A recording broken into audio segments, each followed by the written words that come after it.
Pertama, The Swimming Pool.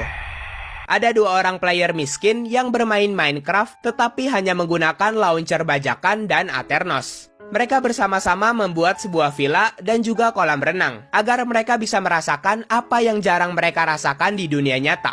Setelah mereka selesai membuat semuanya, mereka membagi tugas. Temannya bertugas untuk pergi mencari village, sedangkan tokoh utama bertugas menata rumah serapih mungkin dan mengecek bagian-bagian rumah barangkali ada bagian yang terlewat.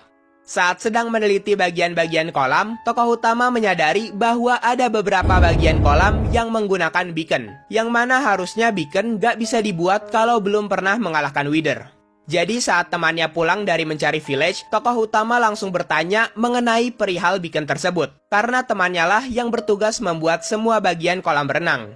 Tapi temannya menjawab ia tidak tahu apapun tentang itu. Seingat dirinya, ia membuat semua bagian lantai sama semua, yaitu menggunakan smooth stone untuk kolam besar dan stone brick untuk kolam kecil, tidak menaruh beacon dan lainnya. Di situ temannya menyadari bahwa bukan hanya lantai kolam saja yang berubah menjadi beacon, tapi lantai villa ada juga yang berubah menjadi beacon. Mereka ingat dengan pasti bahwa bagian itu sebelumnya adalah glowstone.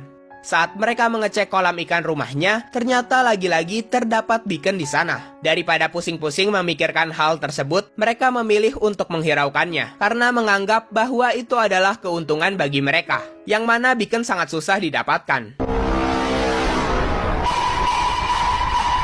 Setelah itu, mereka kembali lagi ke kolam renang dan berpura-pura sedang berenang. Setelah berendam dalam kolam, mereka mencoba mengecek sebentar kolam ikan tadi dan setelah itu pergi tidur.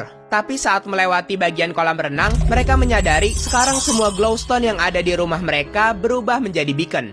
Dan temannya juga melihat ada sesuatu yang tergeletak di tengah-tengah kolam. Saat diambil, ternyata itu adalah Steve Head. Tetapi saat ada di hotbar, Steve Head ini mukanya bukan mengarah ke arah depan seperti biasanya. Dan namanya juga aneh, yaitu apa yang tersisa dari tubuh. Setelah itu, saat tokoh utama sedang jalan-jalan di luar rumah, temannya ini bilang bahwa ia melihat ada sesuatu lagi di bawah kolam. Tapi tiba-tiba temannya ini meminta tolong dan kemudian ada notif bahwa temannya mati tertarik ke pusaran air. Saat tokoh utama mengecek bagian-bagian kolam, anehnya ia tidak melihat ada sesuatu yang janggal. Jadi akhirnya ia memberanikan diri nyebur ke dalam kolam dan tiba-tiba muncul notif bertuliskan, "Akhirnya kamu ketangkep juga."